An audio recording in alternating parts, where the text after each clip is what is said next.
Hello viewers, welcome to temple times. இன்னைக்கு நம்ம விழுப்புரம் மாவட்டத்தில் இருக்கக்கூடிய மேல்மலையனூர் அங்காள பரமேஸ்வரி அம்மன் கோயிலை பற்றி தான் பார்க்க போகிறோம். வாங்க வீடியோக்குள்ளே போகலாம். திண்டிவனத்தில் இருந்து மேல்மலையனூருக்கு 45 கிலோமீட்டர் நம்ம பயணம் செய்யணும். மேல்மலையனூர்னாலே நம்ம நினைவுக்கு வர்றது மயான கொள்ளை. அந்த மயான கொள்ளையோட வரலாறை பார்க்கலாம். அதை தொடர்ந்தே அம்பாளோட வரலாறையும் பார்க்கலாம். வாங்க. ஒரு சமயம் பிரம்மதேவர் கைலாயத்துக்கு வந்தார். தூரத்துல இருந்து பிரம்மாவை பார்த்த பார்வதி தேவி, வாங்க மகாதேவா அப்படின்னு சொன்னாங்க. நம்ம எல்லாருக்கும் தெரியும், சிவபெருமானுக்கும் 5 தலை, பிரம்மதேவருக்கும் 5 தலை.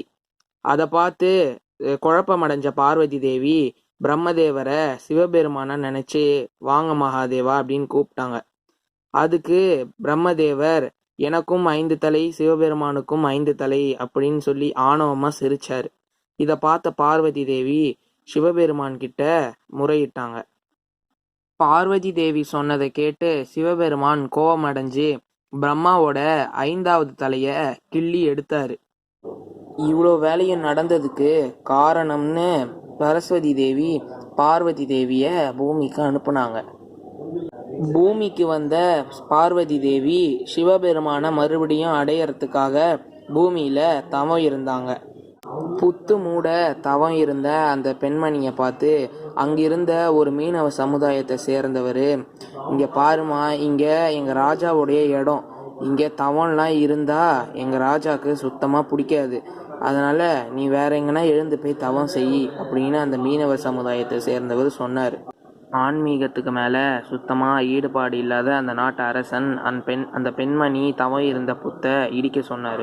மன்னரின் ஆணைப்படி அந்த பெண்மணி தவம் இருந்த புத்தை இடித்து அந்த இடத்த சுத்தம் செஞ்சாங்க. அதை பார்த்துட்டு அந்த புத்து மண்ணை கொஞ்சோண்டு எடுத்து அந்த இடத்துல வச்சு பூஜை செஞ்சார் அந்த மீனவ சமுதாயத்தை சேர்ந்தவர். மறுபடியும் அந்த கைப்பிடி மண் வச்ச இடம் ஒரு புத்தா மாறிச்சு. இந்த விஷயத்தை தெரிஞ்சுக்கிட்ட அந்த நாட்டு அரசர் அந்த மீனவ சமுதாயத்தை சேர்ந்தவரை சாகடிக்க சொன்னார். இந்த விஷயத்தை தெரிஞ்சுக்கிட்ட பார்வதி தேவி, யாரும் யாரையும் கொலை செய்ய வேண்டாம், நான் இந்த இடத்துல தான் மக்களுக்கு காட்சி தர போகிறேன் அப்படின்னு சொன்னாங்க. இந்த விஷயத்தை தெரிஞ்ச அந்த நாட்டு அரசர் அதிர்ச்சியில் பிரமிச்சு போனார். அதனால் அவர் நாட்டை சுற்றியுள்ள அந்த நந்தவனத்தையே அம்பாளுக்கு கோவிலாக எழுப்பினார். மேலே கைலாயத்தில் சிவபெருமான் பிரம்மனுடைய 5வது தலையை பிடுங்கினதுனால அவருக்கு பிரம்மஹத்தி தோஷம் வந்து பிரம்மனுடைய 5வது தலையை அவர் கையிலேயே ஒட்டிக்கிச்சு. இதை பார்த்த சிவபெருமான் இந்த தோஷத்துக்கு நிவர்த்தி தேடி அலைஞ்சிட்டு இருந்தார். அந்த பிரம்ம கபாலம் அன்னம் கொடுக்க கொடுக்க சாப்பிட்டுட்டே இருந்ததே தவிர சிவபெருமான் கையிலிருந்து அது வரவே இல்லை. மகாவிஷ்ணுவின் ஆலோசனைப்படி சிவபெருமான் பார்வதி தேவி கிட்ட 3 பிடி அன்னத்தை கொடுத்து பிரம்ம கபாலத்தினுடைய வாயில் முதல் 2 பிடியை போட சொன்னார். 3வது பிடி அன்னத்தை பிரம்ம கபாலத்தினுடைய வாய்க்கிட்ட எடுத்துட்டு போய் அதை பூமியில் போட சொன்னாங்க. அந்த 3வது பிடி சாதத்தை சாப்பிட்றதுக்காக அந்த பிரம்ம கபாலம் பூமிக்கு சிவபெருமான் கையிலிருந்து குதிச்சுது. 3வது பிடி சாப்பாட்டை சாப்பிட்றதுக்காக குதிச்ச பிரம்ம கபாலத்தை பார்வதி தேவி ஆக்ரோஷமாக அவங்களோட காலால் மிதித்து நசுக்குனாங்க. இதை தான் மயான கொள்ளைன்னு இப்போ நம்மலாம் வழிபடுறோம். இங்கே இருக்கிற அக்னி குளம் ரொம்ப பிரசித்தி பட்டது. இன்னைக்கு கூட நம்ம மேல்மலையனூர் போனோன்னா பார்வதி தேவி தவம் இருந்த புத்தை நம்ம வழிபட முடியும்.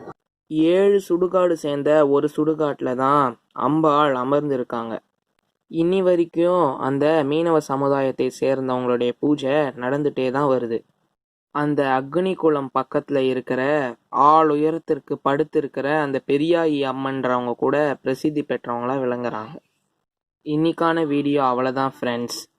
மறக்காமல் லைக் பண்ணுங்கள், ஷேர் பண்ணுங்கள், கமெண்ட் பண்ணுங்கள், மறக்காமல் சப்ஸ்கிரைப் பண்ணுங்கள்.